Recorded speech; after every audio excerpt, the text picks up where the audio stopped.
దేవుని నామమునకు మహిమ కలుగును గాక. ప్రభునందు ప్రేమ వల్లరా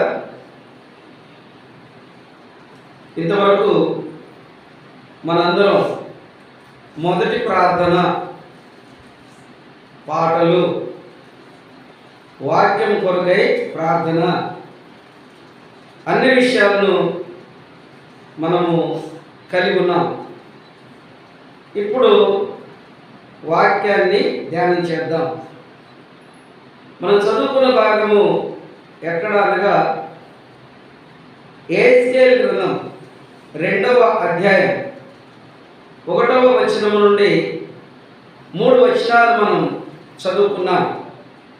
1వ వచనంలో అంటున్నాడు, నరపుత్రుడా, నీవు చక్కగా నిలవబడము, నేను నీతో మాట్లాడాలి అని ఆయన నాతో అన్నప్పుడు ఆత్మ నాలోనికి వచ్చి నన్ను నిలవబెట్టెను. జాగ్రత్తగా వినండి. దేవుని యొక్క ఆలోచన ఎలా ఉంటుంది, ఎవరిని దర్శిస్తుంది? ఎందుకంటే యోహాను సువార్తలో ఒక మాట రాశాడు, తండ్రి ఆకర్షించిన వారు మాత్రమే నా దగ్గరికి వస్తారని ప్రభువైన యేసుక్రీస్తు వారు స్పష్టంగా చెప్పాడు. మనం యోహాను సువార్తలో ఈ మాటను చూస్తాము. ఎక్కడంటే ఈ మాట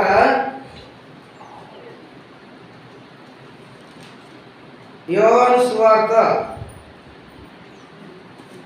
తీయండి,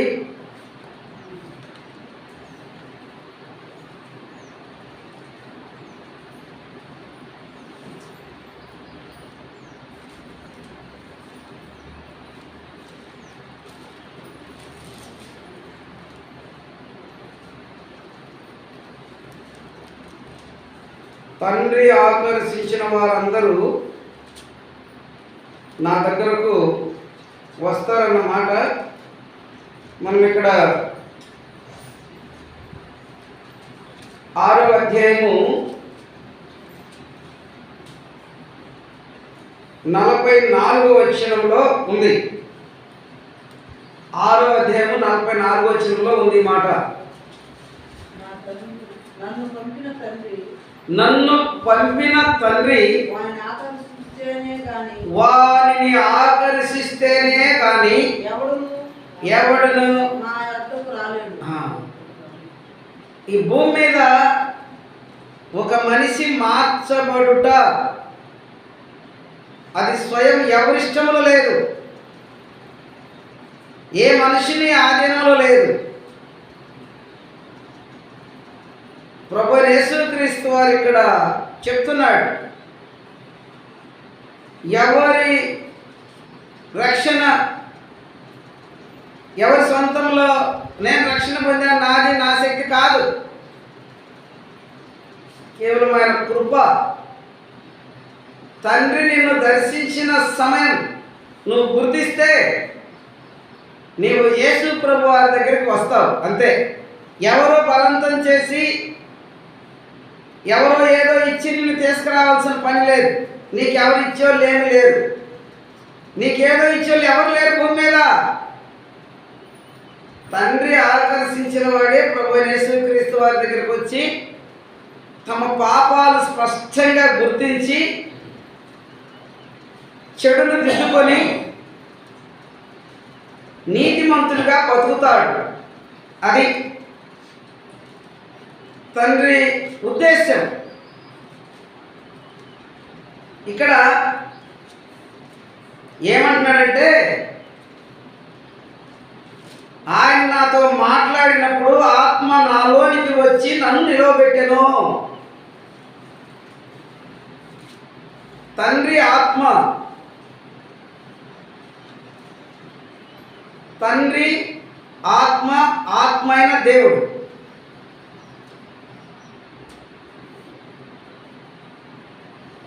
ఎందుకంటే బైబిల్లో మనం ఈ విషయాలను చూస్తాం.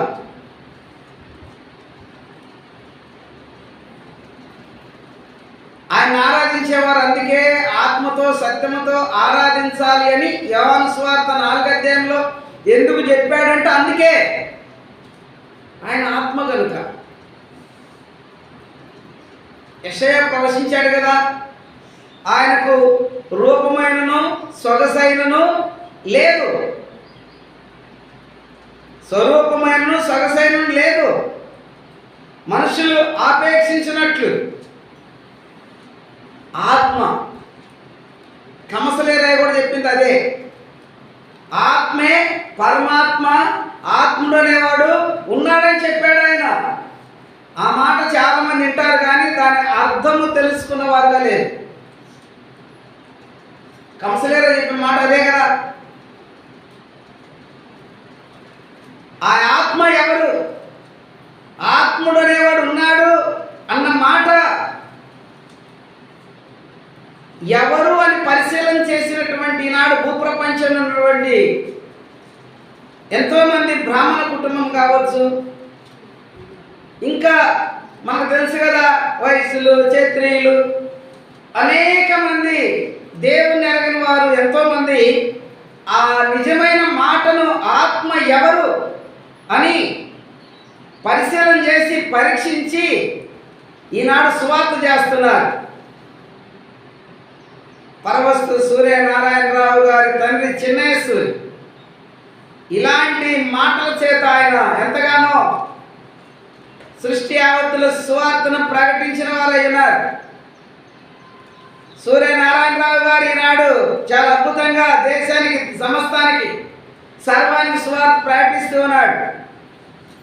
ఆర్ఆర్కే మూర్తి గారు ఇంటర్నేషనల్ రేడియో స్పీకర్, దేశం మొత్తానికి సువార్త చేసిన వాడు. వాయుతరంగా శబ్దము ఎంతవరకు వెళ్తుందో అంతవరకు వెళ్ళినటువంటి ఆ ప్రత్యేకమైన నిజ జీవితాలు వారై ఉన్నారు. మనకు అర్థం కాదు, తెలియదు కనుక మనకు తెలిసిందే అనుకుంటాం.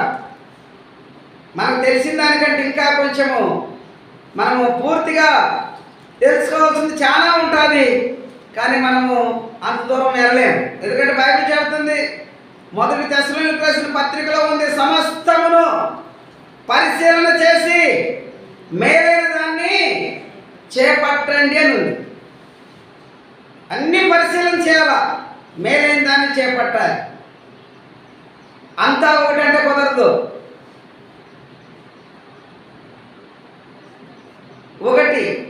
ఒకటే ఉంటుంది. దాని దగ్గర 0 పెట్టినప్పుడు 10 అయింది. ఒకటి అంటానికి లేదు, ఒకటిగా ఉంటుంది. దాని దగ్గర ఒక 0 పెట్టగానే 10 అంటారు, 1 అన్ను. అలానే మన జీవితంలో చాలా ఎన్నో ఎరగని విషయాలు మనకు ముందున్నాయి. మనం ఎరగాల్సి ఉంది, ఎరగలేకపోతున్నాం. తెలిపేవారు లేరు, తెలియజేసేవారు లేరు.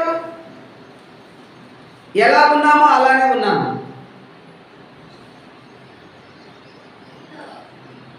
నాకు వాళ్ళు నేర్పిన పోలేడేవారు. ఆయన ఒకరోజు నిమ్మతోటలో కూర్చొని ఉన్నాడు 93లో. నేను కొండాయిపాలెం వరకు సైకిల్ మీద పోయి వచ్చేవాడిని ఈ రూట్లోనే. శనివారం పోతాను, సోమవారం వస్తాను 93లో.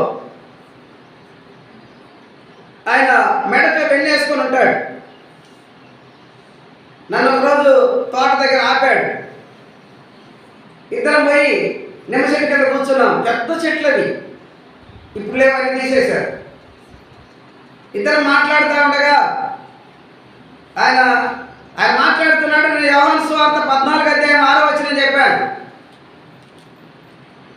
మార్గం ఇక్కడ ఉంది, నేను కలిగి ఉండే వెళ్తుంది అనుకున్నాను అన్నాడు. మార్గము బైబిల్లో ఉంది.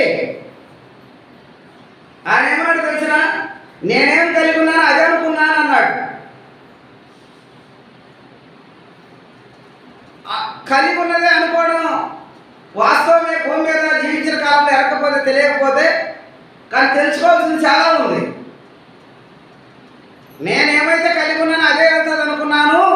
చూడండి, ఆయన నాకు అక్కర్లేదు ఆయన, కానీ మార్గము ఈ యోహాను సువార్త 14 అధ్యాయం 6వ వచనం చెప్పాను ఆ రోజు ఆయనకి.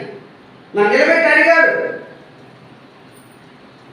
మనకు తెలుసు కదా, యోహాను సువార్త 14 అధ్యాయం 6వ వచనంలో యేసు ప్రభువారు నేనే మార్గమును సత్యమును జీవమునై ఉన్నాను, నా ద్వారా తప్ప తండ్రి వద్దకు మరొకరి ద్వారా లేదా మరొక రూట్లో ఎవరు రాలేరు. ఎందుకంటే రూటు నేనే, మార్గాన్ని నేనే.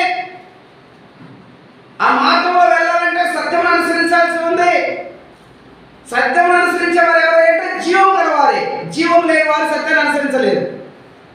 ఎటైతే మీరు అంటారు, ఏదైతే మేమంటారు, అది లెక్క. అప్పుడు చెప్పాడు ఆయన, నేను కలిగి ఉన్న ఇది వెళ్తాను అనుకుంటున్నాను అంటే అర్థం చేసుకోండి. ఈ మాట ఆయన అర్థం చేసుకొని, ఓ మార్గం ఎక్కడుందే, ఇప్పుడు దాకా నేను చేస్తున్నది వెళ్తాను అనుకున్నాను కానీ వెళ్ళే విధంగా లేదు అని ఆలోచన కలిగి ఉన్నాడు, చెప్పాడు, ఒప్పుకున్నాడు. కాబట్టి ప్రభునందు ప్రేమ వల్ల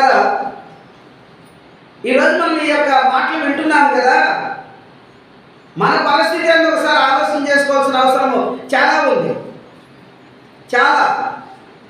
ఇక్కడైనా నరపుత్రుడా నువ్వు చక్కగా నిలబడాలి అంటే, మానవ జీవితంలో అనేకమైన తప్పిదములు, అనేకమైనటువంటి లోపాలు, అనేకమైనటువంటి వ్యసనాలు, ఎంతో పాపము, దౌర్భాగ్య స్థితి మానవుడు కలిగి ఉంటాడు. కాబట్టి ఈ అన్నిటి ద్వారా దేవుని చూసేటువంటి అవకాశము, దేవుని మాట వినే అవకాశము ఉండదు. ఎందుకంటే యెషయా ద్వారా ప్రకటింపబడింది 59వ అధ్యాయం 1వ వచనంలో, విననరుకున్నట్లు ఆయన చెవులు మనవి కాలేదు, రక్షింపనరుకున్నట్లు ఆయన చేతులు చిన్నవి కాలేదు, కానీ మీ దోషము మీకు మీ దేవునికి అడ్డవచ్చింది కనుక ఆయన చూడననుకున్నాడు అని రాయబడింది. ఈ దోషములన్నింటినీ, పాపములన్నింటినీ విడిచిపెట్టయ్యా, నేను నీతో మాట్లాడాలి అంటున్నాడు యెహెజ్కేలుతో. ఇశ్రాయేల్ ప్రజలు త్రోవ తెక్కున్నారు, వారు తమను తాము బాధించుకుంటున్నారు, వారు క్రియలేని వారుగా జీవిస్తున్నారు, చేయకూడని చేస్తున్నారు. కాబట్టి వారితో నేను వారి రక్షణ కొరకై నేను వచ్చున్నాను, వారు రక్షణ పొందినట్లు వారితో నేను మాట్లాడడానికి వాళ్ళు ఎవరు సరైన స్థితిలో లేరు. నువ్వు చక్కగా నిలబడితే నేను నీతో మాట్లాడతాను, నేను నీకు విషయాలు తెలియపరుస్తాను, నీవు చక్కగా నిలబడు. ఆ మాట విన్న వెంటనే చూడండి ఏం రాయబడిందో, అప్పుడు ఆత్మ నాలోనికి వచ్చి నన్ను నిలబెట్టను. ఏ మనుషుడు స్వయం నిలబడలేడు. దేవుని కొరకై, నీ ప్రాణాత్మ రక్షణ కొరకై నువ్వు నిలబడాలి అంటే స్వయం నువ్వు నిలబడలేవు. ఇక్కడ బైబిల్ చెప్తాను, జాగ్రత్తగా వినండి. ఆత్మ నాలోనికి వచ్చి నన్ను నిలవబెట్టెను అని. ఏ మనుషుడు కూడా స్వయం సక్కపాటు కానీ సిద్ధపాటు కానీ దొరకదు. మనుషుడి దగ్గర అలాంటి గుణలక్షణాలు లేవు. దేవుడు నిలబెట్టాల్సిందే, దేవుడు ఆదరించాల్సిందే, దేవుడు కృప చూపించాల్సిందే, దేవుడు కనికరించాల్సిందే. బైబిల్ చెప్తున్న మాట ఏముంది? ఏం వింటున్నాం? ఆత్మ నాలోనికి వచ్చి నన్ను నిలవబెట్టెను. నిలవబెట్టిన తర్వాత చూడండి ఇక్కడ ఏం రాయబడిందో, అప్పుడు నాతో మాట్లాడుతున్న వారి స్వరము వింటిని. చూడండి, ఆత్మ నాలోనికి వచ్చి నన్ను నిలవబెట్టెను. అప్పుడు నిలవబెట్టిన తర్వాత అప్పుడు నాతో మాట్లాడుతున్న వారి స్వరము నేను వింటిని. వింటున్నారా? ఒక పాట ఉంది, ఏసన్న స్వరమన్న ఎప్పుడైనా నీవు విన్నావా? మన పితరుడైనటువంటి యెహెజ్కేలు, ఆయన స్వరమును యెహెజ్కేలు 2 అధ్యాయం 1, 2, 3 వచనాలు చదువుకున్నాం. అప్పుడు నాతో మాట్లాడు అని స్వరము నేను వింటిని. ఆయన మాట్లాడేవాడు కదా, మాట్లాడినవాడు కాదు కదా, ఆయన మాట్లాడేవాడు. ఆత్మ నాలోనికి వచ్చి నన్ను నిలవబెట్టెను. అప్పుడు నాతో మాట్లాడుతున్న వారి స్వరం వింటిని. ఎప్పుడంటే అప్పుడు చాలామంది వింటా ఉంటారు, ఎట్లంటే అట్లా వింటుంటారు. మార్పు లేకుండా నేను దేవుని చూసిన వాళ్ళు చాలామంది. దేవుని మాట వినడం అంటే మామూలైన పరిస్థితి కాదు. ఒకసారి మనం మత్తయి సువార్తలోకి వెళ్దాం. చూడండి, 17వ అధ్యాయం. మత్తయి సువార్త 17వ అధ్యాయం తీయండి. ఇక్కడ చాలా అద్భుతమైన సందర్భాన్ని మనం చూస్తాం ఈరోజు. మత్తయి సువార్త 17వ అధ్యాయం చదవండి, 1 నుండి. ఒకరు చదువుతామండి. 6 దినములైన తరువాత యేసు పేతురును యాకోబును అతని సహోదరుడైన యోహానును ఎండబెట్టుకొని ఎత్తైన ఒక కొండ మీదికి ఏకాంతముగా పోయి రూపాంతరము పొందెను. అది అంటే ప్రభువు యేసుక్రీస్తు వారి భూమి మీద ఉన్న సమయంలో ప్రార్థన సమయం ప్రత్యేకంగా వారికి కొంచెం దూరంగా ఉంటాడు. అది మనం ఎక్కడ చూస్తామంటే మత్తయి సువార్త 26వ అధ్యాయం 40 నుంచి చూస్తే అక్కడ తెలియపరచబడతాయి కొన్ని మాటలు. అయితే 17లో మనం చూస్తున్నాం, ఈయన అక్కడికి వెళ్ళగానే ఒక ఎత్తైన కొండ మీదకి వెళ్ళగానే వారి ఎదుట రూపాంతరము పొందెను. ఆయన ముఖము సూర్యుని వలె ప్రకాశించెను, ఆయన వస్త్రములు వెలుగు వలె తెల్లనివాయెను. ఇదిగో మోషే ఏలియా వారికి కనపడి ఆయనతో మాట్లాడుచుండిరి. అప్పుడు పేతురు అంటున్నాడు, ప్రభువా, మనం చాలా మంచి స్థలంలోకి వచ్చేసాం. లోకంలోనికి వెళితే మళ్ళా జనుల మధ్యలోకి వెళితే వారు నిజాన్ని తెలుసుకునేవారు కాదు, వారు సత్యానికి అనుకూలం కాదు. కాబట్టి అక్కడ పోతే చాలా ఇబ్బందులు ఉన్నాయి, చాలా తిప్పలు ఉన్నాయి. ఎందుకు మనకి ఈ పని అంతా? అక్కడికి మనం వెళ్ళొద్దు, నువ్వేనా అంటే సరే అంటే నీకొకటి, మోషేకొకటి, ఏలియాకొకటి పర్ణశాలలు ఇక్కడే నిర్మిస్తామంటున్నాడు పేతురు. అర్థమైందా? చూడండి, ఇక్కడ రాయబడింది ఏమంటున్నాడు. మనం 5వ వచనం చూస్తే అతను ఇంకా మాట్లాడుచుండగా ఇదిగో ప్రకాశమానమైన ఒక మేఘము వారిని కమ్ముకొనెను. ఇదిగో ఈయన నా ప్రియకుమారుడు, ఈయన యందు నేను ఆనందిస్తున్నాను, ఈయన మాట వినుడని ఒక శబ్దము ఆ మేఘములో నుండి పుట్టెను. శిష్యులు ఆ మాట విని వారల పడ్డారు. చూసారా? శిష్యులు ఆ మాట విని ఇదిగో ఈయన నా ప్రియకుమారుడు, ఈయన యందు నేను ఆనందిస్తున్నాను, ఈయన మాట వినుడి. దేవుని మాట, ప్రభువు యేసుక్రీస్తు మాట. ప్రభువు యేసుక్రీస్తు మాటే వాక్యం, యేసుక్రీస్తే వాక్యం. ఈయన మాట వినుడి. వింటున్నామా? ఏం వింటున్నామే మాట? ఆ మాటకు మీరు తాళలేక తట్టుకోలేక బాధపడ్డారు. చూసారా ఆ ప్రభావం ఎలాంటిదో? వాళ్ళు చూడలేదు, విన్నారు. ఆ స్వరము వినగానే ఏజ్కేలు కూడా ఆ స్వరం వినగానే పడిపోయాడు. ఆత్మహత్య లేపి నిలబెట్టింది. ఆ స్వరం వినగానే వీళ్ళు బాగా పడిపోయారు. వింటున్నారా? పడిపోయినారు. కాబట్టి ప్రభువుని ప్రేమ వాళ్ళగా ఈయన అంటున్నాడు, ఈయన ప్రియకుమారుడు, ఈయన మాట మీరు వినండి. మత్తయి సువార్తలో అంటాడు, ఈయన యందు నేను ఆనందిస్తున్నాను కదా. ఈయన నా ప్రియకుమారుడు, ఈయన యందు నేను ఆనందిస్తున్నాను ఇక్కడ చెప్పాడు, అక్కడ కూడా చెప్తున్నాడు. ఆయన మాట ఒకటే.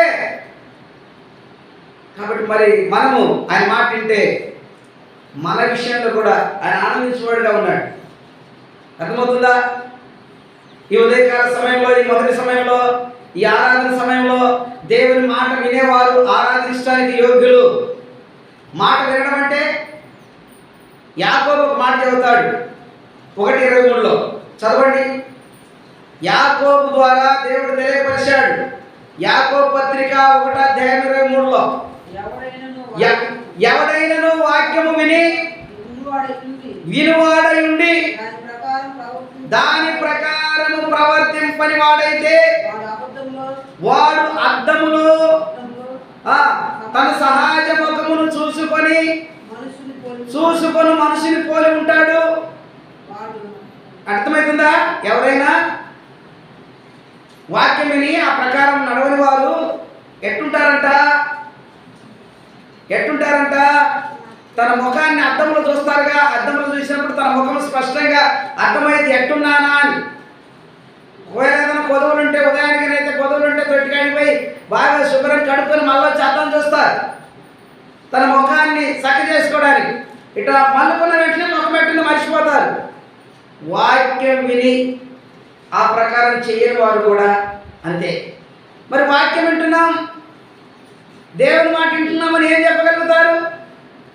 ఆ తర్వాత అంటాడు, అయితే ఎవరైనా వాక్యం విని మర్చేవాడు కాక స్వాతంత్రము నుంచి నియమములో తేరి చూసి ఎవడైతే నిలకడగా ఉంటాడో వాడు మాత్రమే తన కార్యములలో ధన్యుడగును. అది తండ్రి దేవుడు మాట్లాడుతున్నాడు. ఈయన నా ప్రియ కుమారుడు, ఈయన మాట వినండి, ఈయన నేను ఆనందిస్తున్నాను అని. ఈరోజు ఆయన మాట వినేంత అవసరం కూడా లేదు. నేను కూడా దేవుని నమ్ముకున్నాను. నువ్వు దేవుని నమ్ముకున్నందుకు ఆయన మాట వినాలా? నువ్వు మారు మనసు పొంది పశ్చాత్తాపడి పాప క్షమాపణ నిమిత్తం బాప్తిసం తీసుకున్నందుకు నీవు ఆయన మాట వినాలా? ఆయన ప్రకారం చేయాలా? యేసు ప్రభువు వారు లూకా సువార్త 6:46 మాట చెప్పాడు. ఏం చెప్పాడో తెలుసునా? నేను చెప్పినట్టు చేయకుండా ఎవడైనా సరే మీరు నన్ను ప్రభువా ప్రభు అని పిలవద్దు. చూసారా? పిలవద్దు.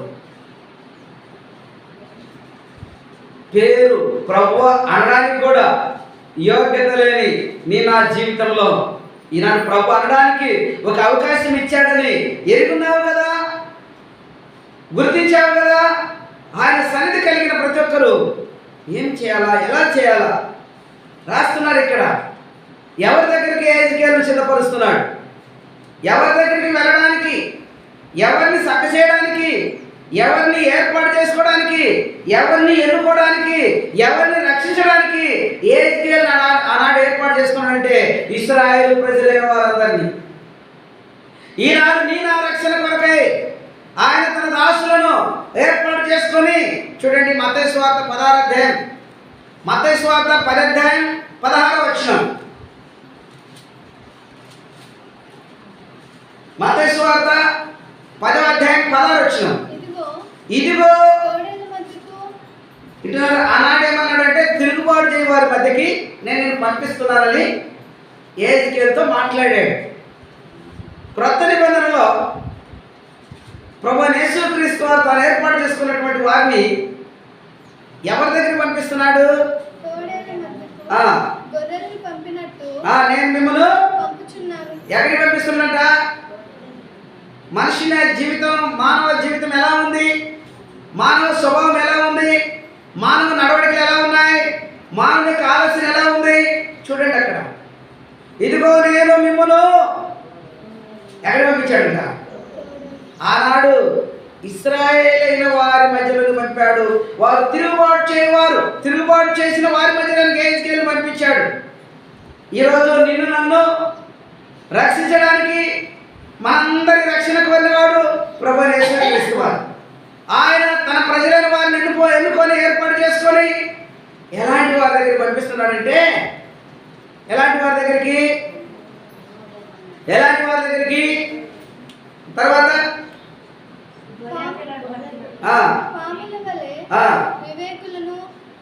గొర్రె పిల్లలను పంపినట్టు పంపిస్తున్నాను పంపుతున్నాను గనుక ఎట్లుండాలట? పాము వలె. పాముకు చాలా వివేకం ఉంటుందంట. పావురమా? పాము వలె వివేకము, పావురము వలె నిష్కపటులు. వీరు దేవుని ప్రజలు, వివేకము కలిగిన వారు, నిష్కపటులు దేవుని ప్రజలు, దేవుని సొత్తు. ఇలాంటి వారినిగా చేయడానికి తిరుగుబాటు చేసిన ఇశ్రాయేలు మధ్యలోకి ఎహెజ్కేలు పంపాడు. ఈనాడు క్రొత్త నిబంధనలో ప్రభువైన యేసుక్రీస్తు వారు తానే స్వయం తోడేళ్ల మధ్య గొర్రె పిల్లలాగా లోకం కొరకై వధింపబడడానికి, లోక రక్షణను కోరినవాడు, అందరి కొరకు రక్తము చిందించడానికి వధింపబడే గొర్రె పిల్లగా అప్పగింపబడ్డవాడు, తాను ఏర్పాటు చేసుకున్న జనులను ఎలా మాట్లాడుతున్నాడంటే, పాముల్లాగా వివేకులై ఉండండి. ఏ కాడి పాము తప్పించుకోవడానికి ప్రయత్నం చేస్తారు. తప్పించుకోవడం అంటే తెలుసు కదా, సావాలని ప్రయత్నం చేయదు. ఏ కాడి తప్పించుకోవాలని చిన్న రంధ్రమని వెళ్ళిపోతుంది. అది దేవుడు తన ప్రజలైన వారికి ఏం చెప్తున్నాడంటే, పాపంలో అపరాధంలో పడకుండా మిమ్మల్ని మీరు బాగా జాగ్రత్తగా కాపాడుకోండి, మిమ్మల్ని మీరు జాగ్రత్తగా తప్పించుకోండి, పాపము నుండి, పాపపు బంధకాల నుండి, సాతాను ఊర్ల నుండి తప్పించుకోండి. ఒకటి. రెండోది ఏంటంట, పావురము వలె నిష్కపటులై ఉండండి. పావురము దేనికి సాదృశ్యం తెలిసిన? పరిశుద్ధతకు, పరిశుద్ధతకు సాదృశ్యం, పరిశుద్ధత ఆత్మకు సాదృశ్యం. పావురము వలె నిష్కపటులై ఉండండి. నిష్కపటులు, కపటులు. కపటము లేనిదే నిష్కపట్యము. కపటం ఉన్నది, నిష్కపటులు కాదు. ఆయన కపటము లేనివాడు, నిష్కపటుడు. అందుకు ఆయన ప్రజలైన వారితో కూడా ఒక మాట ఏమంటాడంటే, 32వ కీర్తన 2వ వచనంలో, ఆత్మలో కపటము లేనివాడు ధన్యుడు. కపటము తెలిసిన ఏ ఒక్కరికి మేలు చేయదు. ఏ ఒక్కరికంటే నీకు మేలు చేయదు. కపటపరమైన జీవితం కలిగి ఉంది. అందుకే నిష్కపటులు కావాలి. పావురము వలె నిష్కపటులు, కపటము లేని స్థితి అది కావాలి. కనుక ఈ మొదటి భాగంలో మనం వింటూ వచ్చినటువంటి మాటలు, మాట వినగా ఎహెజ్కేలు పడిపోయాడు. ఆత్మ వచ్చి నిలబెట్టింది. అప్పుడు మాట్లాడేవాని స్వరం ఆయన విన్నాడు. ఇక్కడ మనం చూస్తే శిష్యులు కూడా చాలా మాటలు మాట్లాడారు, కానీ ఆ మాట వినగానే వారు కూడా ఏమయ్యారు? పడిపోయారు, బాగా పడిపోయారు. మాటకు తాళలేక, తట్టుకోలేక పడిపోయారు. వారు నిలవాలంటే ఎహెజ్కేలును నిలబెట్టిన ఆత్మే వీరిని కూడా నిలబెట్టాలి. వీరిని నిలబెట్టిన ఆత్మ నిన్ను నన్ను నిలబెట్టాలి. ఆత్మ లేకుండా ఎవరు కూడా నిలబడలేదు. ఆత్మ లేకుండా ఎవరు కూడా దేవునితో సంబంధం కలిగి ఉండలేదు. ఆత్మ నీతో ఉండాలంటే నువ్వు ఆయనకు మందిరమై ఉండాలా. కపటపరమైన, వేషధారపరమైన, అసూయపరమైన, లోభపరమైన, కుట్రపరమైన, దుష్కార్యపరమైన ఆలోచనలు ఏ ఒక్కటి కూడా దేవుని ఆలయమునకు ఉండకూడదు. దేవుని ఆలయమునకు లోకపరమైన, శరీరపరమైన దేనితో కూడా సంబంధం లేదు. అప్పుడు దేవుని ఆత్మ నీలో ఉంటుంది, నిన్ను నిలబెడుతుంది, నీతో మాట్లాడుతుంది, నిన్ను నడిపిస్తుంది, నిన్ను జీవింపజేస్తుంది, నీలో ఉండి ఆత్మ ఫలాలు ఫలింపజేస్తుంది. అది దేవుని యొక్క ఆత్మ చేసే పని. కాబట్టి ప్రభువునందు ప్రియమైన వారలారా, ఈ ఉదయకాలం ఈ మొదటి భాగంలో మనం వింటున్నామే, ఈ మాటలను జాగ్రత్తగా మనం ఎరగాలని ప్రభు గారు మనవి చేస్తున్నాను. మనం ఇంకొక విషయాన్ని చూస్తాం. అపోస్తుల కార్యములు 9వ అధ్యాయంలో ఒక మాట చూస్తాం, చూడండి. అపోస్తుల కార్యం 9వ అధ్యాయంలో ఒక మాటను చూడండి. 3వ వచనం 4వ వచనం.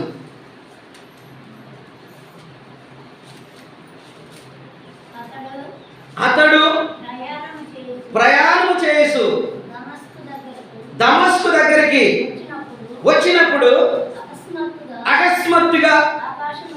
ఆకాశము నుండి ఒక వెలుగు అతని చుట్టూ ప్రకాశించును. అప్పుడు అతడు నేల మీద పడి, వింటున్నారా? అతడు ఎక్కడికి వెళ్తున్నాడు తెలిసిన? కీడు చేయడానికి వెళ్తున్నాడు. సత్యాన్ని అసత్యంగా మార్చడానికి వెళ్తున్నాడు. సౌలేనా సత్యమును జరగకుండా అసత్యాన్ని ప్రకటించడానికి వెళ్తున్నాడు.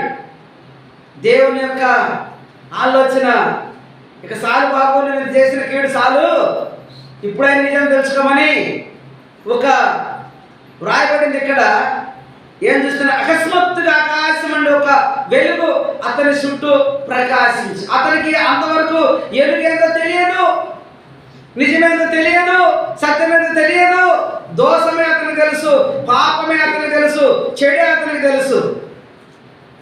ఎప్పుడైతే వెలుగు ప్రకాశించిందో వెంటనే గుర్రం మీద నుండి కింద పడిపోయాడు. నేల బట్టి తగులుతూ ఉన్నాడు.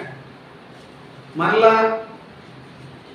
ఆయన మాట్లాడాడు, సౌలా సౌలా అని నిన్ను హింసిస్తున్నా.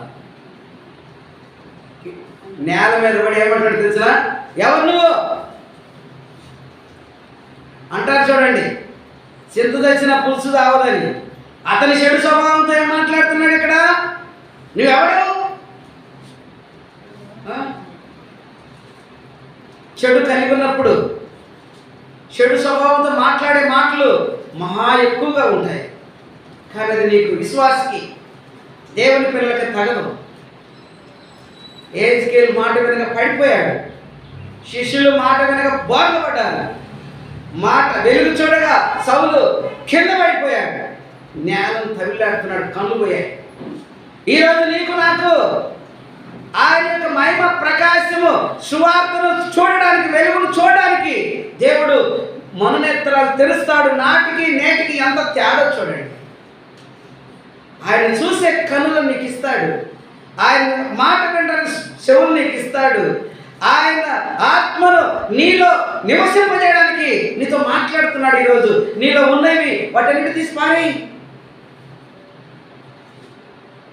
చక్కపడు, చక్కగా నిలబడు, నేనుతో మాట్లాడతానంటున్నాడు.